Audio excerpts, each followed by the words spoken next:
नमस्कार, news India देख रहे हैं आप। मैं हूं कुंदन जम्यार। हम एक बार फिर हाजिर हैं अपने ग्राउंड जीरो के हीरोज के साथ। इस खास बुलेटिन में हमारे हीरो बताएंगे हर खबर की जमीनी हकीकत, वो भी ग्राउंड जीरो से।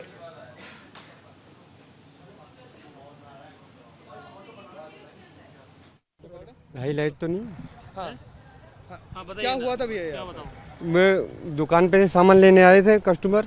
उसकी दुकान पे रखा गाड़ी खड़ी करी उसने स्कूटी। उसकी स्कूटी पे कोई किसी ने बैग रख दिया। बैग रखने के बाद उसने सामान लिया। उसने कहा किसी ने बैग रखा है। उसने बैग एक साइड में रख दिया। तो किसी ने फिर फ़ोन कर दिया पुलिस को। अच्छा, तो फिर पुलिस आ गई। किस कलर का बैग था? ये नहीं पता, ये हमने नहीं देखा बैग के अंदर कुछ? नहीं किसी ने देखा लेकिन हमने नहीं देखा। आपकी दुकान वहीं पे है? हाँ, दुकान लगती है वहीं पे। और आपकी दुकान के बिल्कुल बाहर ही था क्या बैग, या फिर कहाँ था? नहीं, थोड़ा सा हटके। अच्छा, कितनी थी उस समय? भीड़ कितनी? भीड़ नहीं थी ज़्यादा। अच्छा, ज़्यादा भीड़ नहीं। कितनी देर में पहुंच गई थी फायर ब्रिगेड पुलिस वगैरह? आ गई थी, थोड़ी देर में ही आ गई थी। नाम क्या था? पवन कुमार। ठीक है।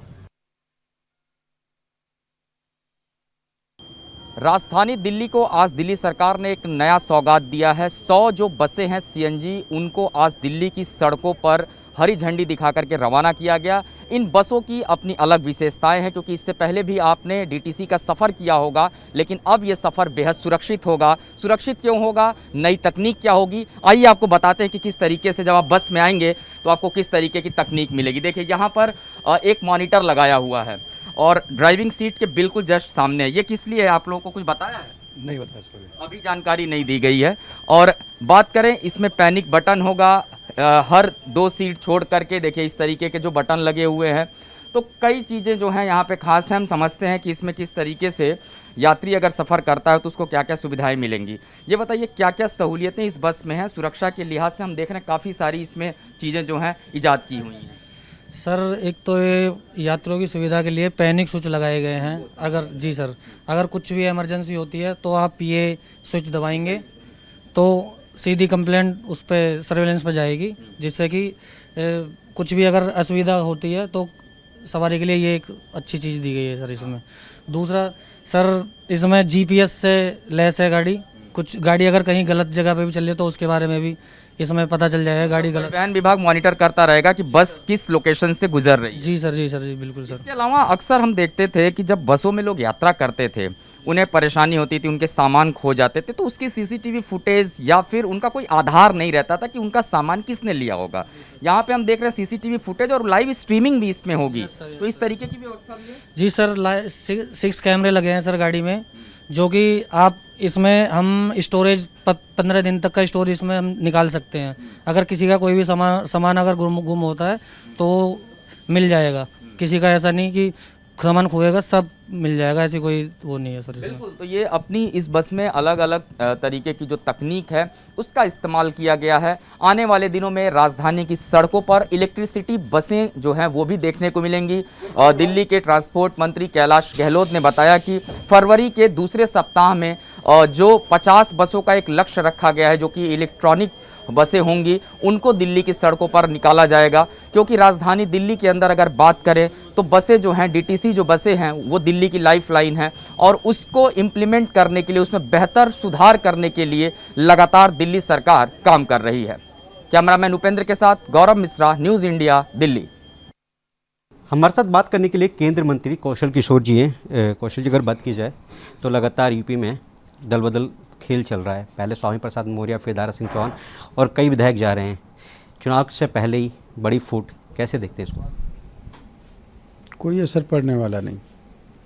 ये लोग अपने क्षेत्र में जनता का कोई काम ही नहीं किए और जनता इनको नेगलेक्ट कर रही है। जिस क्षेत्र से चुनाव लड़े थे, अब वो आने वाले समय में जो भाजपा के लोगों ने वोट दे करके इनको दिया और बीजेपी ने इनको मंत्री बनाने का काम किया या विधायक बनाने का काम किया, तो उस क्षेत्र की जनता इनसे नाराज़ है। इनको लगा कि हम यहाँ चुनाव हार जाएंगे, इसलिए पार्टी को दल बदल करने का काम किया और जा कर के वहाँ जा रहे हैं, जिस पार्टी में जा रहे हैं वो पिछड़ों के और अति पिछड़ों के और दलितों के पूरी तरह विरोधी हैं।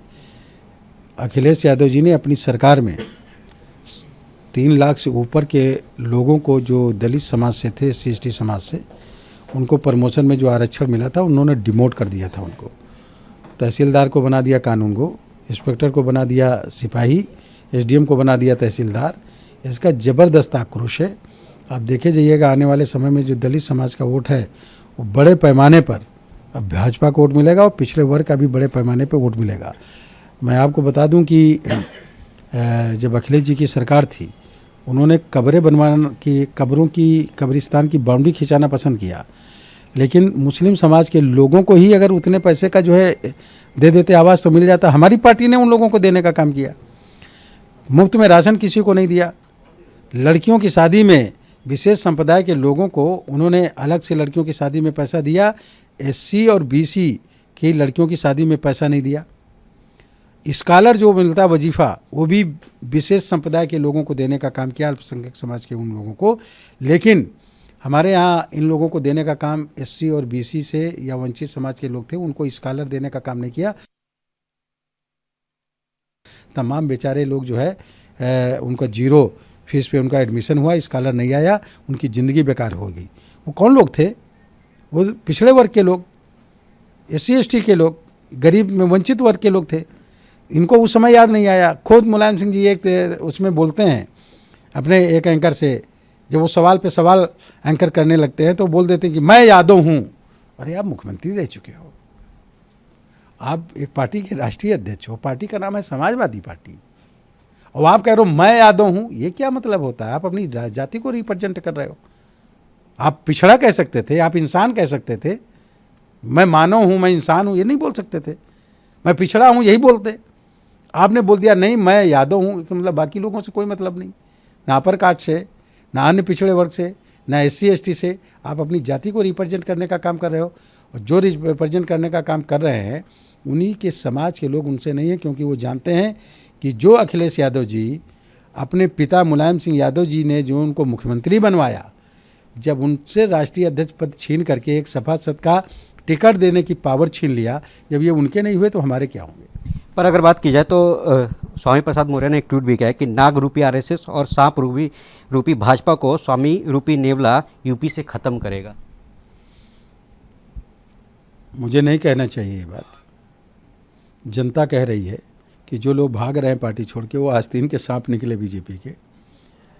और स्वामी प्रसाद मौर्य जी से मैं उनकी बहुत इज्जत करता हूँ। मैं कह रहा हूँ कि पशु बनने की ज़रूरत नहीं है, इंसान ही बने रहने चाहिए। खबर ये भी आ रही है कि आप अपने बेटे के लिए भी टिकट मांग रहे हैं। क्या कोई आला कमान से बात हुई है इसको लेकर? नहीं, मेरी कोई बात नहीं हुई। बेटा टिकट मांग रहा है, बेटा पार्टी का काम करता है तो मांग रहा है, वो अपने स्तर पे बात कर रहा है। दोबारा आपकी वाइफ भी उसी सीट से दोबारा चुनाव लड़ेंगी? वाइफ तो नहीं लड़ना चाहती हैं, वाइफ अपने बेटे को ही लड़ाना चाहती। कैमरामैन आकाश के साथ दीपक चौबे, न्यूज़ इंडिया, दिल्ली। देखिए, कभी भी दलित पिछड़ा अल्पसंख्यक समाज जब शक्ति का प्रदर्शन करता है तो बहुत विशाल होता है। अपनी विधानसभा अपना नाम बताइए पहले। विधानसभा तेंदुआरी, ब्रजेश प्रजापति विधायक हूँ। देखिए, शक्ति का प्रदर्शन हम लोगों ने नहीं किया है, क्योंकि जब दलित पिछड़ा अल्पसंख्यक समाज का शक्ति का प्रदर्शन होता है तो बड़ी बड़ी ताकतें उखड़ती हुई नजर आती हैं।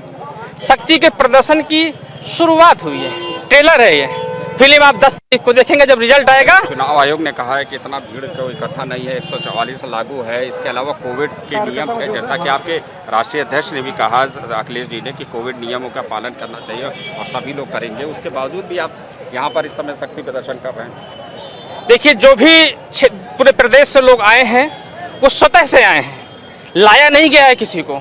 उनका प्यार, स्नेह, आशीर्वाद है, और सारा का सारा कार्यक्रम कोविड प्रोटोकॉल के तहत ही हुआ है। अच्छा, एक बात बता दीजिए, चलिए अब कोविड से ये बताइए कि ज्वाइनिंग के बाद आपको कितना लग रहा है कि अब समाजवादी पार्टी की सरकार बनेगी, कार्यकर्ता कितना, और भारतीय जनता पार्टी को आप लोगों ने कितना बड़ा डेंट दिया? देखिए, भारतीय जनता पार्टी और समाजवादी पार्टी के बीच में लड़ाई है, और आज जो भारतीय जनता पार्टी गरीबों पिछड़ों के खिलाफ है, शोषणकारी शक्तियों के साथ है, तो ये चुनाव एक तरफ शोषणकारी शक्तियां हैं और एक तरफ इस देश का गरीब पिछड़ा दलित समाज है। 15 और 85 की लड़ाई ये चुनाव सीधे सीधे हो रहा है, तो 85 तो हमारा है, 15 में भी बंटवारा है। अखिलेश जी ने क्या आश्वासन दिया लोगों को?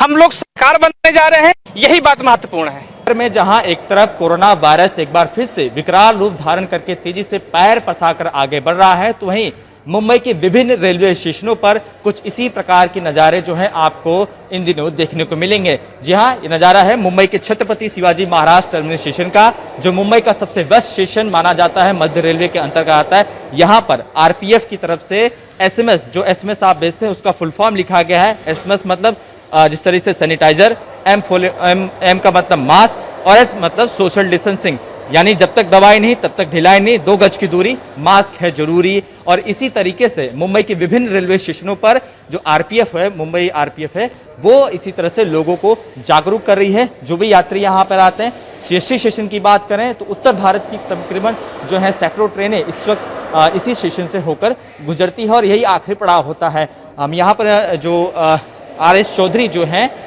जो लीड को देख रहे हैं, इन चीज़ों को देख रहे हैं, उनसे बातचीत करने की कोशिश करेंगे। सर ये बताइए कि ये दिन भर में आप सीएसटी स्टेशन पर कितनी बार इस तरह से लोगों को जागरूक करते हैं?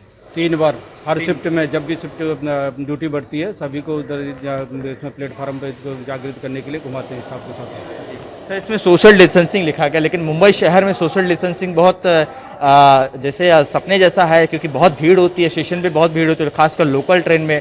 तो ऐसे में वहाँ पर लोग किस तरह से अपने आप को सोशल डिस्टेंसिंग मेंटेन करेंगे, इसके लिए आप क्या मैसेज देंगे? हम लोग कहते हैं आपस में एक दूसरे को मास्क लगा के रखिए, सैनिटाइज करिए और आप बराबर सीट पर थोड़ा डिस्टेंस से बैठिए, एक दूसरे से भिड़िए मत, जितनी हो सके उतना सुरक्षा अपने साथ में रखिए। सर क्या और किसी विशेष तरीकों से, क्योंकि बहुत बार देखा गया लोग वैक्सीन भी नहीं लगाएं, अभी पहली डोज भी नहीं लगाएं, कई सारे ऐसे लोग हैं, जिस तरह से आपने कहा कि सैनिटाइजर, मास्क, सोशल डिस्टेंसिंग के साथ 2 गज की दूरी, मास्क है जरूरी, लेकिन स्टेशन पर हम देखते हैं कई सारे लोग मास्क नहीं पहनते हैं। सर तो क्या आरपीएफ की तरफ से जो आपके जो कलीग हैं, जो आपके आरपीएफ में जो आपके अंदर जो जवान आते हैं, क्या उनको कुछ विशेष सूचना दी गई कि जो मास्क नहीं पहना उनके ऊपर कार्रवाई की जाए? क्योंकि बीएमसी के मार्शल तो तैनात हैं, लेकिन आरपीएफ की भी जिम्मेदारी होती है। आरपीएफ की तरफ से हिदायत दी जाती है और जीआरपी की तरफ से पावती फाड़ी जाती है बिना मास्क वालों की। जीआरपी हम लोग पकड़ते हैं तो जीआरपी के साथ में लेकर के तो अभियान चलाते हैं और उनको मास्क पावती फड़वाते हैं।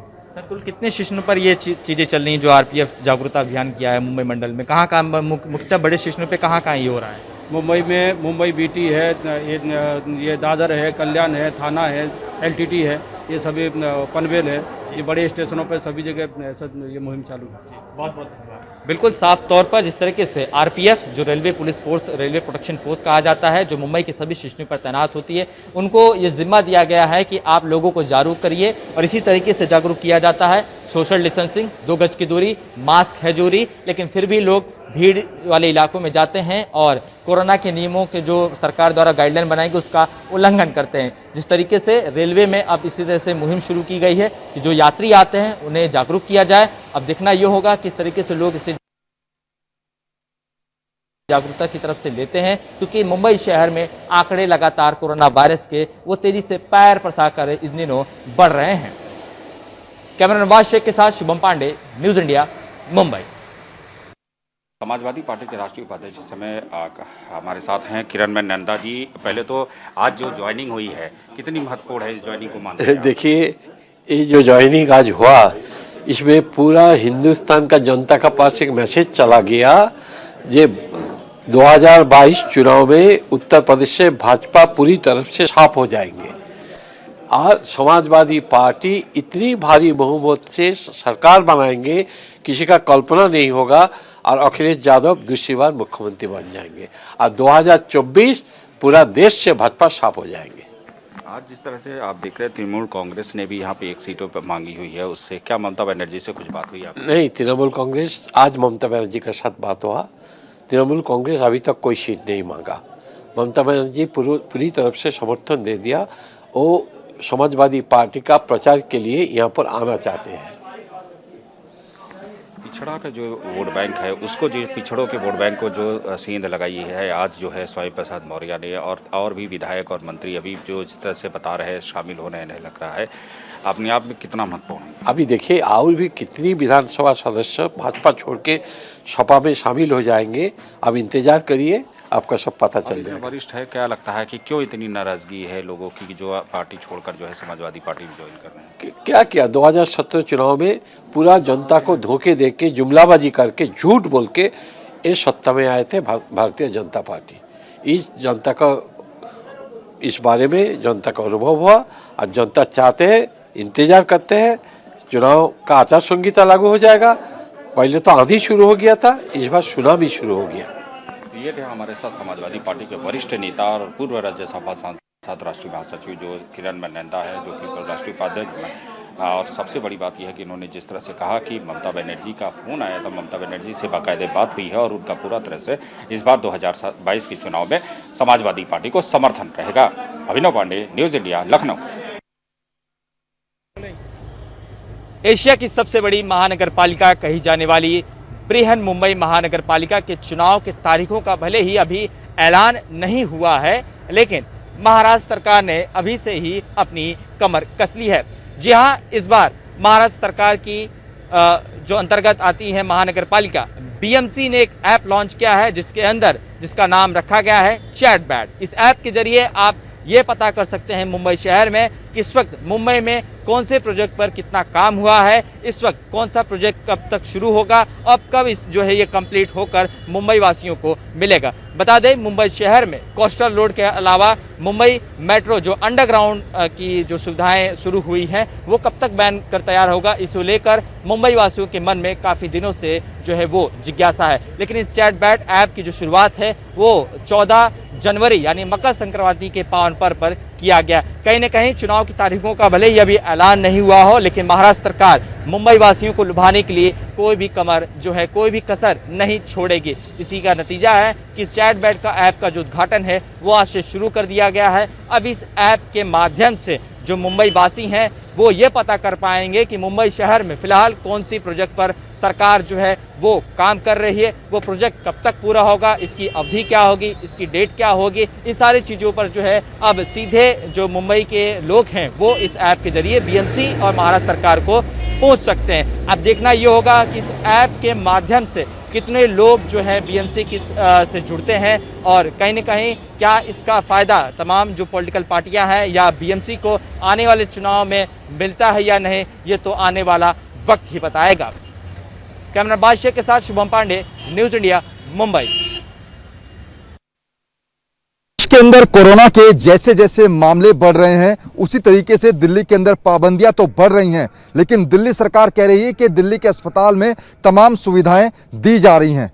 लेकिन इस बीच देश की सेना हमेशा उस जनता के सामने आती है जब जनता को देश की सेना की ज़रूरत पड़ती है। और कोरोना के पहले और दूसरे काल में भी हमने देखा था कि आईटीबीपी के द्वारा छतरपुर में जो है कोविड सेंटर बनाया गया था, सरदार पटेल कोविड सेंटर, इसमें भी तमाम लोगों का इलाज कराया था। और जैसे मामले बढ़ रहे हैं कोरोना की तीसरी वेव में, तो इस सेंटर को फिर दोबारा से शुरू किया गया है। हालांकि अभी यहाँ पर कितने पेशेंट है, क्या यहाँ का प्रोसेस रहता है, बातचीत करने के लिए हमारे साथ कुछ डॉक्टर सौरभ चक्रवर्ती जी हैं। सर, ये बताइए कि कोरोना का मामले फिर से बढ़ रहे हैं, आईटीबीपी के द्वारा जो सेंटर बनाया गया था Sardar Patel Covid care centre, अभी यहाँ पर कितने पेशेंट है और क्या यहाँ का प्रोसेस होता है? यहाँ अभी तक 211 पेशेंट है और भी पेशेंट एडमिट हो रहे हैं, आप देख सकते हैं रिसेप्शन में। और हमारे पास प्रोसेस ये है कि आमतौर पे जो डिस्ट्रिक्ट सर्वेलेंस ऑफिसर हैं वो हमारे पास भेजते हैं पेशेंट, हमें प्रायर इन्फॉर्मेशन दी जाती है, उस इन्फॉर्मेशन के तहत पेशेंट आते हैं हमारे पास और वो 2B गेट में आते हैं पेशेंट, वहाँ से उनकी जो भी हम चेक कर लेते हैं कि उनके पास सारे डॉक्यूमेंट्स है या नहीं। सारे डॉक्यूमेंट मतलब एक तो पॉजिटिव रिपोर्ट या तो डीएसओ ने भेजा होगा या उनके पास खुद पर्सनली होगा, फिर साथ में उनके आधार कार्ड होना चाहिए। आधार कार्ड किसी के नहीं है, जैसे फॉरेन से पेशेंट आ रहे हैं जो एयरपोर्ट से पॉजिटिव आ रहे हैं, उनके पास पासपोर्ट है तो आधार कार्ड या पासपोर्ट हम लेते हैं उसके डॉक्यूमेंट में, यही है। और इसके बाद पेशेंट आ जाते हैं अंदर, रिसेप्शन बैठ के आप देख सकते हैं यहाँ पे इंटरकॉम लगा हुआ है। अंदर जो डॉक्टर है तो उनके सेफ्टी के लिए, सबके सेफ्टी के लिए वहाँ पे पीपी में भी है हमारे स्टाफ, तो वो उनकी बीपी पल्स ये सब चेक करते हैं और हिस्ट्री लेने के लिए अंदर जो है वो हिस्ट्री लेते हैं, इंटरकॉम के थ्रू बात कर रहे हैं, आप देख सकते हो। और ये रेड जोन है, यहाँ हम बिना पीपी के लोगों को अलाउ नहीं करते। ये बिल्कुल ये जो तस्वीरें हैं, मैं आपसे दर्शकों को बता दूं कि यहाँ पर जब पेशेंट को लाया जाता है उसका एक चेकअप किया जाता है, आइडेंटिटी जो प्रूफ है उनको भी चेक किया जाता है, क्योंकि ये रेड जोन है, यहाँ से आगे जाना किसी को अलाउ नहीं है। तमाम जो डॉक्टर्स हैं वो भी आपको नजर आ रहे होंगे पीपी किट में, और यहाँ से इंटरकॉम के द्वारा सामने जो शीशे के अंदर रिसेप्शन के अंदर जो लोग डॉक्टर्स बैठे हैं उनके द्वारा कन्वर्सेशन किया जाता है। सर, एक सवाल और होगा, क्योंकि अगर कोई आम आदमी है और उसकी तबीयत ज़्यादा खराब है, उसको अगर यहाँ पर आना है तो क्या प्रोसेस रहेगा? तबीयत ज़्यादा ख़राब है तो वो आ सकते हैं अपने डीएसओ के थ्रू संपर्क करके, एरिया के डीएसओ के थ्रू संपर्क करके। उससे क्या होगा, उनके जो भी कागज़ है, जो भी चीज़ें हैं, वो डीएसओ के संपर्क में रहेगा और उनको हमें भी इन्फॉर्मेशन तुरंत मिल जाएगा। बस उनको इन्फॉर्मेशन दे के उनको आना है और आधार कार्ड या पासपोर्ट जो भी है लेके उनको आना है। बेसिकली आधार कार्ड होता तो बेहतर है। सर अभी हम देख रहे हैं कि जितने देख सकते हैं अंदर से, वैसे थोड़ा सा हम रिसेप्शन के अंदर भी आपको लेकर चलेंगे, क्योंकि ये जो पूरा प्रोटोकॉल्स यहाँ पर बनाया गया है, यहाँ पर खासतौर पर बात करें तो जैसे अब मामले बढ़ रहे हैं तो यहाँ पर सर पिछले अगर कुछ दिनों की बात करें तो क्या यहाँ पर भी पेशेंट की संख्या बढ़ी है? पिछले, हाँ ऑब्वियसली पेशेंट की संख्या बढ़ी रहे, हमारे कंटिन्यूसली हमारे पेशेंट जो मरीजों की तादाद बढ़ते जा रहे हैं। हमारे साथ कैलाश गहलोत जी हैं, दिल्ली के ट्रांसपोर्ट मिनिस्टर हैं। सर, आज आपने सीएनजी बसें जो है वो 100 बसें दिल्ली को सौगात दी। कोरोना टाइम में बहुत परेशानी भी हो रही थी, लोग चल रहे थे। आने वाले दिनों में सर इलेक्ट्रिक सिटी की अगर बात करें, उन बसों की अगर हम बात करें, क्योंकि दिल्ली में हमेशा पर्यावरण प्रदूषण की दिक्कतें होती हैं, आप उस पर काम भी कर रहे हैं, कब ला रहे हैं, क्या संख्या रहेगी? आने वाले समय में हमने तो ये सीएम साहब का विजन है कि दिल्ली को पूरे देश का नहीं बल्कि पूरी दुनिया का एक इलेक्ट्रिक व्हीकल कैपिटल के रूप में उभरता हुआ देखें, और उसकी शुरुआत बहुत अच्छे तरीके से हो चुकी है। भारी संख्या में आप देख रहे हैं कि इलेक्ट्रिक व्हीकल्स की सेल जो है, जो और व्हीकल्स के मुकाबले में बढ़ के निकल रही है। और जहाँ तक बसों की बात है, इलेक्ट्रिक बसेस जो है इंडक्शन बहुत जल्द अगले हफ्ते सीएम साहब उसको फ्लैग ऑफ करेंगे, और उसके बाद हमारी कोशिश रहेगी कि दिल्ली सरकार जितनी भी बसें इंडक्ट करें वो इलेक्ट्रिक बसेस ही इंडक्ट करें, क्योंकि उसमें ज़ीरो एमिशन है, तो बिल्कुल एनवायरनमेंट फ्रेंडली और क्लीन फ्यूल है। सर, इलेक्ट्रिक ऑटोज़ भी मार्केट में आप लोग ला रहे थे बहुत सारे जगहों पे इस चीज़ को लेकर के, इसको किस तरीके से विस्तार कर रहे हैं लोकल कनेक्टिविटी को बढ़ाने के लिए? इलेक्ट्रिक ऑटोज़ के लगभग 4000 से ज़्यादा हमने परमिट ऑलरेडी ऐड वगैरह निकाला था, उसकी एप्लीकेशंस इनवाइट हो चुकी हैं। अराउंड 33% उसमें से जो इलेक्ट्रिक ऑटोज़ है वो हमने महिलाओं के लिए रिज़र्व किए हैं। बीच में सुप्रीम कोर्ट में कुछ लिटिगेशन था, वो डिस्पोज ऑफ हो गया, और हाई कोर्ट में एक पिटिशन पेंडिंग है। इनफैक्ट आज वो लिस्टेड है। मुझे पूरी उम्मीद है कि आज वो मैटर डिस्पोज ऑफ होने के बाद हम बहुत जल्द जो परमिट्स जिनको जारी किए जाएंगे उनकी लिस्ट हम फाइनल करेंगे, और बहुत जल्द आप इलेक्ट्रिक ऑटोज़ भी दिल्ली की सड़कों पर देखेंगे। सर, एक आखिरी सवाल, इन बसों में नई तकनीक आप लोगों ने ईजाद की है, बहुत सारी चीज़ें बता रहे थे, क्या रहेंगी? सेफ्टी पॉइंट ऑफ व्यू से देखिए, हम जब भी पब्लिक ट्रांसपोर्ट की बात करते हैं कि रिलायबल होने के साथ साथ वो सेफ़ भी हो और सिक्योर भी हो, तो पैसेंजर को अगर किसी भी प्रकार की अगर कोई दिक्कत बस में, आपको याद होगा कि पहले जेब काटना या किसी यात्री को तंग करने की बड़ी शिकायतें आती थी। ये एक्चुअली हम एम्पेरिकल डेटा से प्रूव कर सकते हैं कि उस तरह की जितनी भी शिकायतें हैं, इनफैक्ट अगर किसी का कोई सामान गुम हो गया, वहाँ से लेके किसी का पर्स रह गया, किसी का फ़ोन रह गया, अगर सीसीटीवी लगने के बाद ये सारे जितने भी इस तरह के इंसिडेंट्स हैं उसमें बाहरी जो है गिरावट आई है। अगर कोई इंसिडेंट हो भी जाता है तो सीसीटीवी कैमरास हमारे हर एक बस में आज के दिन, चाहे वो पहले की बसें हैं या फ़िलहाल जो नई बसें हैं, उसमें हर एक बस में 3 सीसीटीवी कैमरास लगे हैं, और हर एक वो एरिया को कवर करते हैं, चाहे वो फ्रंट का है, चाहे बीच का है, चाहे पीछे का है। फिर पैनिक बटन इसमें हर बस में लगे हैं, कुछ 2-3 सीट छोड़ के। तो उसके अलावा अगर किसी भी यात्री को अगर कोई प्रॉब्लम है, अनकम्फर्टेबल महसूस कर रहे हैं, तो वो they can press the panic button. वहाँ से फिर लाइव स्ट्रीमिंग सीसीटीवी से हमारे कमांड सेंटर में जाती है। बस की लोकेशन जीपीएस के द्वारा वो हम आइडेंटिफाई कर लेते हैं। लाइव लोकेशन, वैसे भी हमारी सभी बसों की लाइव लोकेशन हम ट्रैक करते हैं। सारे जो हैं सेफ्टी फीचर्स हैं। तो ये थे मंत्री कैलाश गहलोत, जो कि इन बसों की विशेषताओं के बारे में बता रहे थे। कैमरामैन उपेंद्र के साथ गौरव मिश्रा, न्यूज़ इंडिया, दिल्ली।